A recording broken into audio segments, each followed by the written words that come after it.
Today is Thursday, the 7th of April 2011. Scientology London is having an international bookathon, despite the fact they seem to be the only ones who are actually taking part worldwide. Their target's to sell 1,000 books. Given recent years' sales figures, I very much doubt they're going to get anywhere close to that. But today's day one of the bookathon, so I just thought I'd go by. Maybe there'll be someone else there, I'm not too sure. And we'll see what happens. Short raid, hour or so. But may the interbulation begin. Here we go, it's Mr. Jeffrey Darville out on the street. Hey Jeffrey, how you doing? This is for you. Thank you. Maybe it wasn't for him. How you doing, Mr. Darville? Everything well? I like the haircut, by the way. Very smart. All right. Thank you. It's okay to have a comm cycle. You seem to think that they're for people, but they don't seem to think the same way. Oh, dear. That's for you. Thank you. No. Very polite, though. I do like your approach. So, how's the bookathon going? Stats up? Oh, dear. Right. That's for you. Did you read the article in the New Yorker about Paul Haggis? Hey guys, hi. That's for you. Paul Haggis blue. You can too, buddy. Mike Grinder blue. Marty Rathburn. Thank you. Go this way, guys. Who else has gone? What was his name? Who was the guy who did your orientation film? Larry Anderson. Larry Anderson left, mate. You can too. It's okay to have doubts, Mr. Darville. It's okay. It's the Rozzers. They would then basically say, okay, you need to handle this person or you need to separate yourself from them completely. And this thing called the disconnection policy, hundreds, thousands of families, friends have lost contact with people. I've met people who have lost their fathers. They've been inside for like 4 years. They were given an ultimatum, come and join us or just leave me alone. There's loads of cases. On top of that, it's just not just disconnection of families. Their leader, David Miscavige, is currently being investigated by the FBI for human trafficking. All of the high members who leave all say that this guy is physically abusive. They have prison camps for their members. Can I ask, why are you wearing a mask? I wear a mask for two reasons. One is because I'm part of a group known as Anonymous, or Project Chinology, which protests against Scientology. So if we all had our faces shown, it wouldn't really be very anonymous.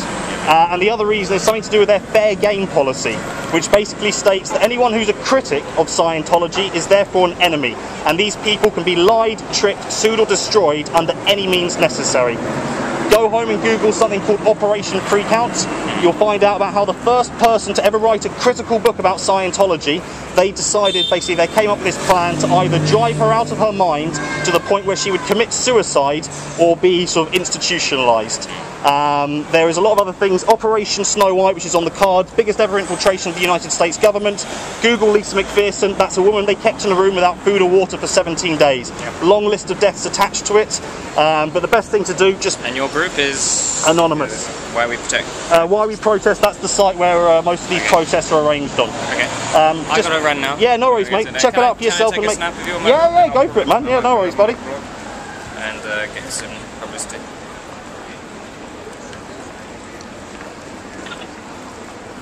Thank you. Is that alright? Have a good evening, yeah? Cheers.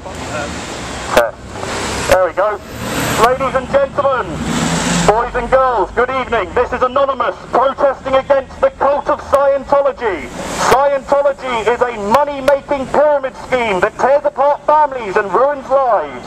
Google Scientology. Find out what they won't tell you. Outside the Scientology place today is Mr. Jeffrey Darville. He's trying to hand out cards, but he's not doing very well. Please give him a smile and perhaps a thumbs up to show your support. How down sat are you guys at the moment? Any clears this week? How are you meant to clear the planet? LRH's Centurion birthday event had less than half a coach full of people. You're meant to be the fastest expanding quote-unquote religion on the planet. But you're not a religion. This country's smart enough not to recognise you as one. What you really are is you're the world's largest shrinking cult. And when you discovered that she was near death, you didn't take her to the first hospital 3 minutes away, or the second hospital 10 minutes away. No, you drove to the fourth hospital 45 minutes away. Why?